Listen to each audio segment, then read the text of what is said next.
But to your question about like, how is it that they get the fluidity going? How do they get the words written? For myself, I really find that having a small free writing practice on a regular basis makes a huge, huge difference. And I recommend this to almost everybody who has a problem with fluidity. Like if you're writing and you're prolific and every time you sit down, like it's not a problem, you don't need to do this. But if there are days that you don't have that. Welcome to the Business Ownership Podcast, brought to you by Awareness Strategies, helping you navigate the waters between entrepreneurship and ownership. Hey there, peeps. This is Michelle Nedlek, and I am super glad that you're here with us today because I am here with my most amazing guest, Rebecca. Rebecca, thank you so much for being here with us today. Oh, it's such a pleasure. Thanks for having me on. Awesome. So give us a highlight of who you are and what you do for business. Yeah. Well, I wear a couple of hats. I am a journalist. I've been a freelance journalist for quite a long time, maybe 15 years or so. And I also work as a writing coach, primarily working with people who identify as writers, who identify as journalists, but also with some people who find themselves writing, but wouldn't necessarily identify as writers. So that's all different stripes of entrepreneurs and sometimes students or coaches, all these kind of people. Love it. So how did you get into helping journalists as a thing or helping writers as a thing? Yeah. So way back, I originally had a career as an educator and I really liked that. And then I made the transition into writing and editing and didn't look back for a good 10 years. And then I sort of thought, I'd like to actually start to share with other writers what I've learned along the way. And so it seemed like a full circle moment, naturally sort of progressed. And I initially was helping people a lot with external skills, things that people said that they wanted to do differently in their career. And the more that we worked on that and taught them those things, the more I could see that people had a lot of internal hangups as well. And so that sort of led towards coaching. So as I do sort of a hybrid of teaching and coaching, depending on what it is that people need. So very, very often, as you know, the obstacles to achieving these sort of external goals are internal blocks that need to be worked on. And we need to work on those mindset shifts as well. Absolutely. So let's talk more about kind of who you're working with. So is it business owners that are looking to, do blog posts, to do publications, to do PR, all of the above? All of the above. I mean, obviously, like a lot of people are doing podcasts these days. So there's a lot of need to be working on. Sometimes people want a podcast script. Sometimes it's just the podcast show notes that are a bugaboo. There's very often emails and, website copy. And sometimes it's speech presentations, pretty much anything that is going to be read by other people has to be written at some point in time. Love it. Well, and I've noticed that we have a fun little project going on right now because we've never transcribed the shows before and we've never turned them into blogs before. And I'm like, well, I've answered a lot of questions over a lot of years. So there's got to be some content in there. And then we transcribe it and I look at it and I'm like, wow, we cannot even come close to so does a blog because it's very conversational, but it's like when I read, I want to know what the points are and, why are you saying this? And it needs to be all neat and compact. How do you transition from that very much a conversation that can't be translated into the words? How do you make it readable? Into 3 bullet points to summarize the whole conversation. Well, I think that sometimes with a podcast, sometimes we might know ahead of time, like here are like sort of 3 of the main things that we're going to be talking about. And you can sort of already have that cheat sheet. I don't know if you do that when you're planning your conversations ahead of time. And very often for the show notes, that can be useful as a skeleton. And then if somebody goes back and re-listens, if somebody's just sort of editing, say for the audio quality, they can also be picking out what are a couple more of the points to put in there. For most people with show notes, or even if it's a relatively short blog post, they don't want to read 30 minutes of transcribed text. It's a lot. It's a lot. And so just being able to have the sort of like short framework ahead of time, it's easier then to like sort of add in. And sometimes you just sort of know who it is that you're going to be talking to and have like a 1-sentence idea. And then I think it's useful when it's still fresh to jot down a few things. What were the key things that came up? I mean, as we're talking, I have a pen because I like to make notes along the way. If I hear something that sounds good, I put it down. And then if I make even a 1-minute annotation right after the call, right when it's fresh, I just find that just makes it so much easier to be clear about what it is that I want to be communicated in the post, in the blog post, in the show notes, in the email that's promoting the post, whatever it is. And this, that even if I come back now a week later or 2 months later, that 1 minute annotation will have really helped me connect with and remind, like, here are the things that I want to be saying. Here it is. Here's what I want to focus on. And sometimes finding the words to say it may come later, but that initial thing of just saying, getting clarity about what it is you want to say, I think makes a big, big difference in terms of your ability to communicate it later on. Absolutely. So you said earlier that you work with people who identify as writers. Wow, which I find interesting. I do not identify as a writer. I would love to write. I have written books. That does not make me a writer. It's kind of like I own runners. That does not make me a runner. So when you're working with people who identify as writers, what makes it easier to be able to take those thoughts and be able to kind of get them out on paper and make them readable? Yeah. Well, I will just say a lot of people who do professionally identify a writer still give a lot of disclaimers. Well, I'm not a real writer because they haven't met X, Y, or Z like goal. Doesn't mean I don't write, and I don't pay a lot to write. Yeah, exactly. Just because I'm writing every day and getting paid to write, so what? I'm not really a writer. Yeah, that doesn't mean. Just because I'm but a it's like, that doesn't make they me have right. some kind of thing. Yeah. Like they haven't gotten published today. They haven't gotten that new client. They haven't done some kind of project that they want to do that they, but to your question about like, how is it that they get the fluidity going? How do they get the words written? For myself, I really find that having a small free writing practice on a regular basis makes a huge, huge difference. And I recommend this to almost everybody who has a problem with fluidity. Like if you're writing and you're prolific and every time you sit down, like it's not a problem, you don't need to do this. But if there are days that you don't have that, then I just encourage you to just sit down with, and I often do it by pen. You can do it, on a keyboard, and to allow yourself to just do basically like a mind dump, just whatever is coming to mind. It is not your draft. It is not what you're going to actually use when it comes time to write your blog post or your book manuscript or whatever it is. But it really helps to clear the mind, and it helps, I think, in a big way, interrupt that narrative that I don't write because you already wrote today. It's very easy to say, like, I haven't written for a long time, but I wrote for 20 minutes this morning. And then it's like, okay, yes, I did do that. And it makes it easier than when it's time to actually do the thing that other people are going to read. You sort of cleared out a lot of that mental noise. Nice. I love that. Well, and you sticking to the metaphor of runner, it is that being able to get out every day and just go, okay, I'm going to put them on. I'm going to get out. And if I happen to move faster than the dog, great. If I happen to move slower than the dog, that's great. But the dog and I are going out for something. And because you can't do the race without that. And essentially, doing those articles, those pieces is kind of a little race. This is the thing that we've been working towards. So it lowers the stress on the day-to-day basis, but allows for, I'm practiced up. I can handle this when it comes time to do it. Yeah. And I think I actually really like the running metaphor as well. I think of it because it as being sort of like cross training. The free writing can be like cross training, so that if you're practicing to run a race, whether it's 5K or whatever, you probably run much further. For me, it's a 5K that's like eyes on the prize. Then there are also going to be days that you want to bicycle so that you can still have cardio, and days that you want to do yoga. Like there's other kinds of things that you're doing that are still activity, there's still motion.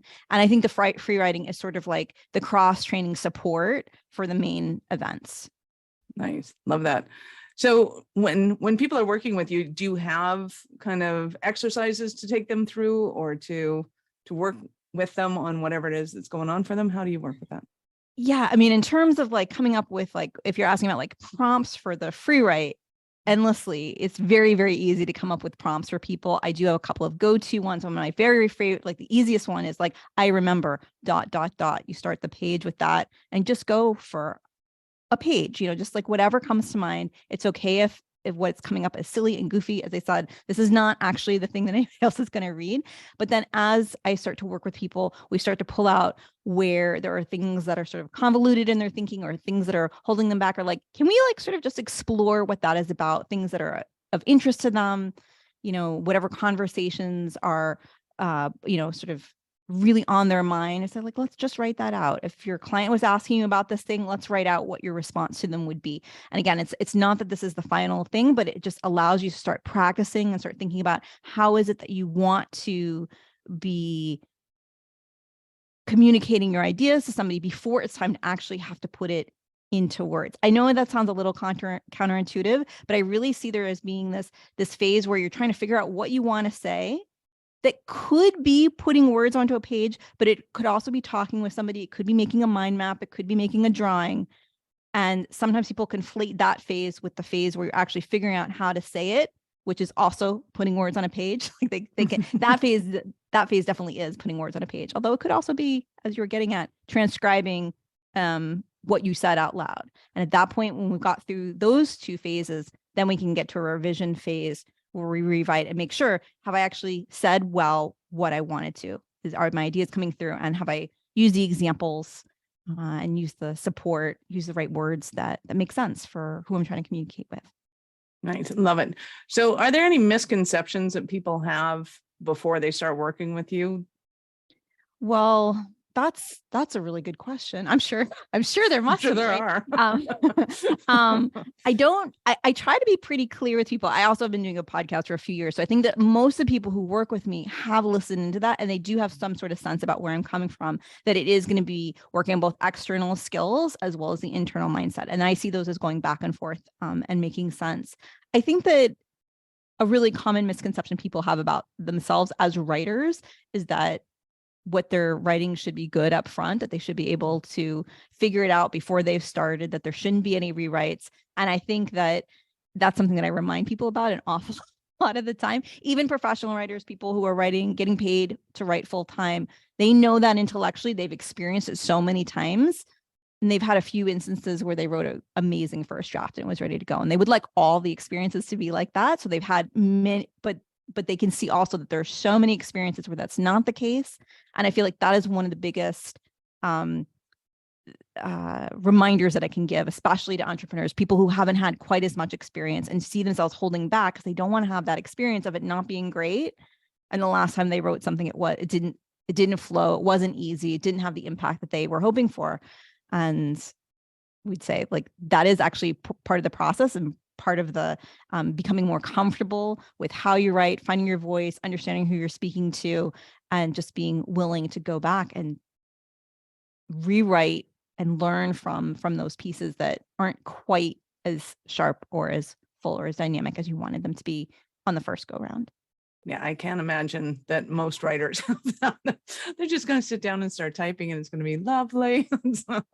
Yeah, no, I mean, not so much. In the movies, when you see like a so-called writer movie, you always see those scenes where they're blocked and they're like staring out the window, and then there's this mad dash of they're typing so fast, and there's some validity to that. I mean, there is a lot of thinking about what am I going to do and overthinking why you're not the one. It shouldn't be you. I'm never going to figure this out, and then it comes together.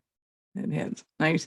So talk to me about the mindset that you're looking for or looking to transform people into. Yeah. So I think that some of the most common things that are problematic for people are things like doubt, overwhelm, overthinking, imposter syndrome, perfectionism, procrastination. Like if any of these sound familiar, let me know. And it's not, I think like there's two things that happen when we really work on your mindset and paying attention to how it is that you're thinking about things, what you're telling yourself, and how those impact you, like how they make you feel, and then leading very often to inaction in the case of like, say, like a writer's block that, I'm just not writing and not writing day after day. Like if you're not writing for 20 minutes, I would not call that writer's block.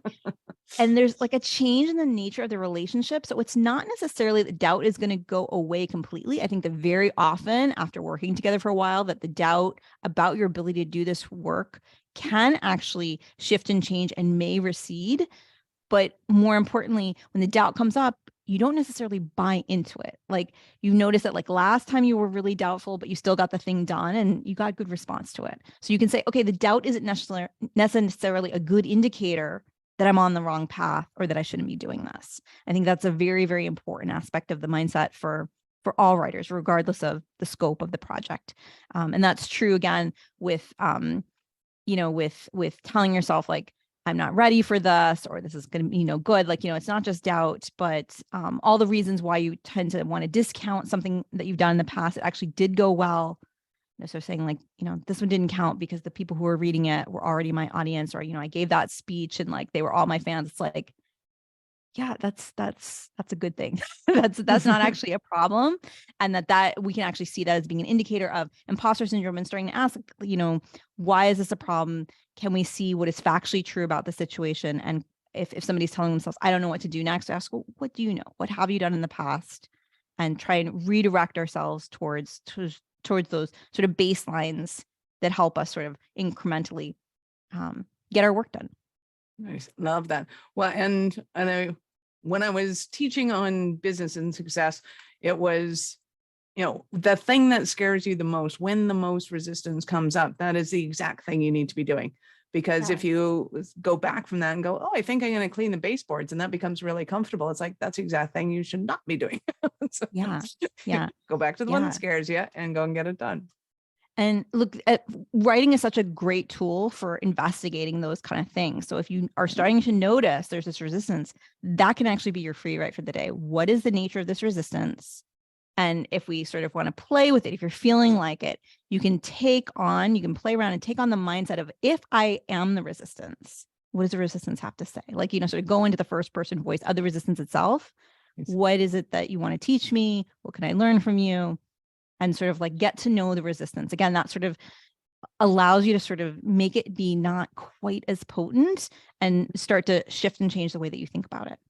Nice. Love that. So what would you say is your favorite part of your business? I really enjoy it when people are able to shift the way in which they're thinking about themselves as writers so that they can get the thing written and are able to communicate their ideas with other people. So it can be kind of, it's very fun and satisfying, the one-on-one in the individual sessions themselves. Like, I really like the coaching. I like it when people have those aha moments, but I especially like it when it then translates to them actually taking action and communicating with their readers or sometimes their listeners in the way that they were hoping to connect. That is when I really start to feel like, and this also goes back to my original teaching, so my framework as an educator is that I feel like it's not just me working one-on-one with somebody, it's me being able to help in a small way that much larger conversation and exchange of ideas. Nice. I love it. So give us an example of a Cinderella story of one of the clients that you've worked with. So as I said, like, a lot of the people that I work with are in fact professional journalists. And so the kind of Cinderella things that happen is somebody who's like, I've been working for my local paper for a long time. I do these kind of stories. I like them, but I've sort of gotten bored, and they cannot see that they're able to pitch something to a national publication. And then we do that. We sort of work on the mindset about, like, what would it be like if you can do this? Can we see examples of people who have done this? What if you started to learn the frameworks about what to include in a pitch, that's different from working with your local editor, because I know you know them really what they want.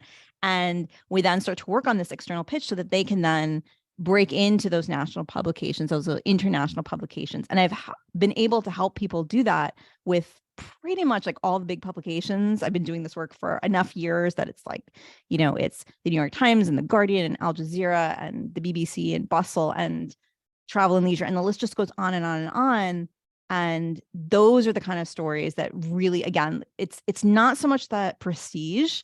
It is fun when you're writing for those big audiences, but it's really becomes about being able to reach much wider audiences. And very oftentimes those platforms do reach a lot of people. Nice. I love that. So what would some of the stumbling blocks that somebody has, other than they're maybe stuck in the local, as a local journalist and they want to break out, what else might somebody be struggling with? And they're thinking, oh my God, Rebecca, I need you so badly. Well, a lot of times it is some of this external stuff. Like, the mindset is super important, but a lot of times it's these external things as well. Like, what's the etiquette? Who is it I'm supposed to be reaching? What do they want to hear? One of the things that I tell everybody when they're pitching an idea is, in virtually every single instance, if somebody asks, is this too long? The answer is yes. And so how do we then cull it down? This is sort of, like a abbreviated variation of what you were asking about with the transcript of 30 minutes and bringing it down to like one screen of compelling text. And so getting a feel for what needs to be included in a story. Can you describe this story idea in a sentence? And if you can't, maybe sometimes we'll say 2 or 3 sentences if it's a really complex story, or like maybe you can articulate it clearly. But if you can't communicate it clearly in a sentence or two, then you're probably actually not ready to pitch. And sometimes people want to just include more and more, like, here are all the ideas, and really try to like pull it back to understanding what it is that an editor wants to see that is going to make them say, yep, this is a great fit. We want to go ahead and publish this, and, you know, send them the assignment for that piece. Nice. Well, I know our listeners are going to want more from you. How did they start their journey with you? I think that the best way is to find me on my podcast, which is the Writing Coach Podcast, and probably whatever app they're listening to us talking right now, they can go and search it there as well. Nice. And we will, of course, have your links in the show notes. So peeps, scroll down into the show notes and click on the links. That's awesome. So I get to ask, at what point in life did you know that you were a special kind of crazy enough to think that you could become an entrepreneur? Ooh, so young that I don't actually remember. I grew up with a whole bunch of entrepreneurs, and so that was just sort of seemed normal and natural. And I think that it actually has had a really big impact. I think all writers who are looking to publish in any way, shape, or form are entrepreneurs. And I think that's actually helped me succeed a lot. Whereas some writers who identify as writers are really just so fixated on the craft, and they're not thinking about how can I actually make a living out of this. So yeah, super, super young. I don't want to say like 5, but like probably about 5. Yeah, very young. Well, and you brought up an interesting thought in my head. Interesting to me anyway. Is there kind of clicks within the writing industry? It's like, oh, I'm a publisher, I'm a journalist, I'm a do they kind of, I'm a book writer. Is that kind of thing going on? Yeah, big time. So people like, segregate. People segregate into like different authors will segregate into genres sometimes within sort of like publications like newspapers, magazines, websites. Very often there's hierarchical structure, and writers and very often distance themselves from editors.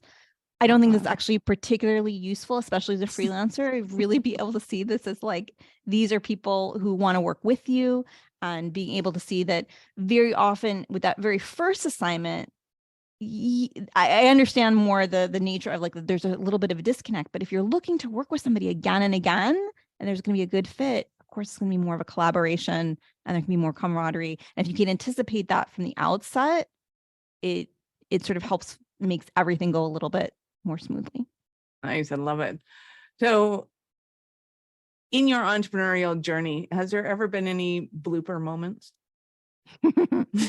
Yeah. I'm trying to think of what is like a safe one for here. I would say that actually one of the there's a lot of the pitching that I did early on was actually very bloopery, right? Like that I also wasn't quite sure about like what are the external things, and there was sometimes overstep or send an idea that in retrospect I'm like, that was such a bad fit, and I was so convinced that it was a good thing, and only after setting it could I really start to see why that didn't work. And so I feel like for myself, like there are a lot of learning moments. You can learn things when you're doing things right, but yeah, you learn things more when you're like, that was just a flop. Like that editor's not going to get back to you, or they tell you that,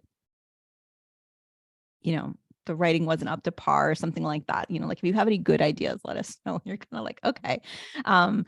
Yeah. I think my favorite story in the writing world was somebody had sent an article to the author of Guerrilla Marketing and spelled gorilla wrong. And he responded back and said, probably want to know how to spell gorilla properly. She goes, gorilla, gorilla, gorilla, gorilla. Please, can you? And she got it. He thought that was hilarious. That's awesome. Yeah. I love it. That's really embracing it and being like, yeah, I made a mistake. Let's run with it. Totally messed that up, but it worked. That's awesome. Rebecca, you have been awesome. Any last words for our peeps?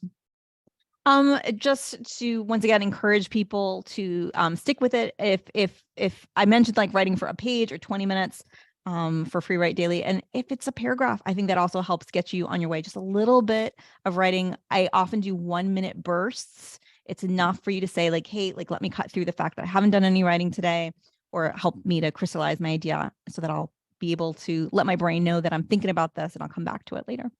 Nice. So peeps, just like running, put on the runners, pick up the pen, just pick up the pen.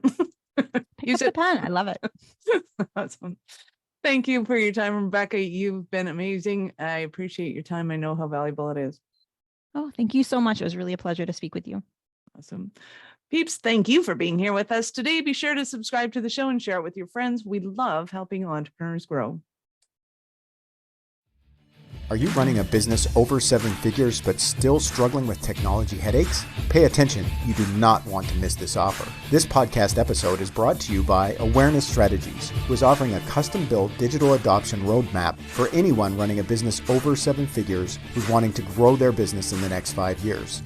And it's not just a roadmap, they offer full implementation as well if that scares the out of you. Check out awarenessstrategies.com/roadmap for more details today. The link's in the show's notes. Don't regret not doing this. Do it now. That's awarenessstrategies.com/roadmap.